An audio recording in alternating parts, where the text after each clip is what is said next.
The Last Run, Exegesis of Carlito's Way. Let me do it one last time. I want to feel what it's like when you make a move and you know you're going to tear it up. Is there a phrase that better summarizes the illusion of a man trying to stop time? Welcome to a new episode of Celluloid Heart. Today we aren't talking about a simple gangster movie. We are talking about a Greek tragedy dressed in 70s leather. We are talking about Carlito's Way. When it came out in 1993, cinema was changing. Scorsese had rewritten the rules with Goodfellas. Tarantino was arriving with his Pope style. In the midst of all this, Brian De Palma creates a film out of time, a twilight work that many consider his most painful and perfect masterpiece.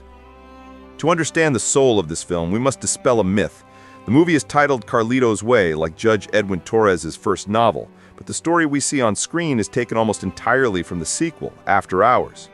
This fusion creates a fascinating short circuit. The title evokes the legend of the street, the myth of the Brigante, but the plot tells us of the sunset of that myth. We don't see the rise, we only see the descent. It is the story of a man trying to exit history, based on the raw truth that Torres had seen in the courtrooms of New York. They often call it the Anti-Scarface, and it's true. If Scarface was a film about accumulation, more money, more power, more cocaine, Carlito's Way is a film about subtraction.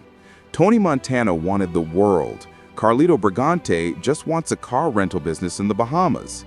If Scarface was dominated by the blinding Miami sun and neon lights, here we are immersed in shadows, rain, and smoky clubs lit in red. Tony dies in a Wagnerian explosion, screaming his rage. Carlito fades away in silence, the victim of a code of honor that the world no longer respects. De Palma doesn't use technique for vanity, but to get us inside Carlito's head.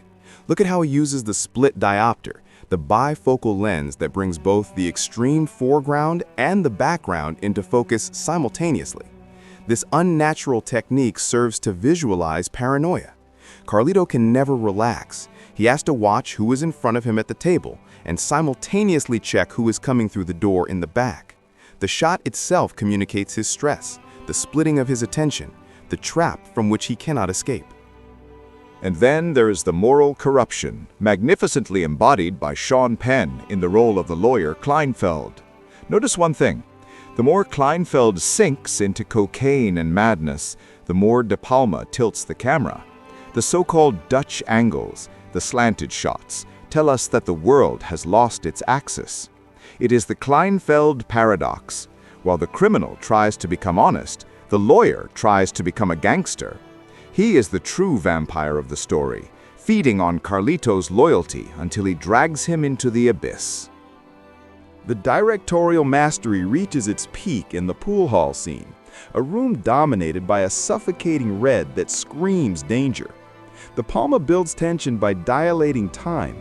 The impossible shot Carlito orders the kid to make isn't to win the game, but to buy seconds to position himself. It is a ballet of glances and geometry. Remember the gangster's mirrored sunglasses? Carlito sees the danger behind him reflected in the enemy's lenses. No need for words. Violence is in the air before a shot is even fired. Everything culminates in the final escape. 20 minutes of pure cinema filmed in the real Grand Central Station and the New York subway. The escalator shootout is a homage to Battleship Potemkin, reinterpreted vertically. Carlito is lying down, at a disadvantage, yet he transforms the space to his favor. Patrick Doyle's music explodes here, turning a shootout into a tragic symphony. Salvation is there, within reach. The train is about to leave, but fate has one last joke in store.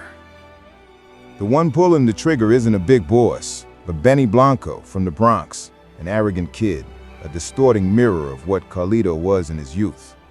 Carlito was killed by his own past because he showed mercy, because he violated the rule of the street, never leave an enemy alive. It is the supreme irony. The film ends as it began, in a perfect circle of fatalism. As life slips away, the last thing Carlito sees is the billboard, "Escape to Paradise." The billboard comes to life, the colors light up. paradise exists, peace exists. But for a man like Carlito Brigante, the only way to reach them is to die. Carlito's Way isn't just a noir film. It is the romantic gangster's last poignant run. We have reached the end. Celluloid Heart thanks you and looks forward to having you back for a new, exciting episode. If you enjoyed the podcast, please leave a like. It's the best reward for our efforts. See you soon.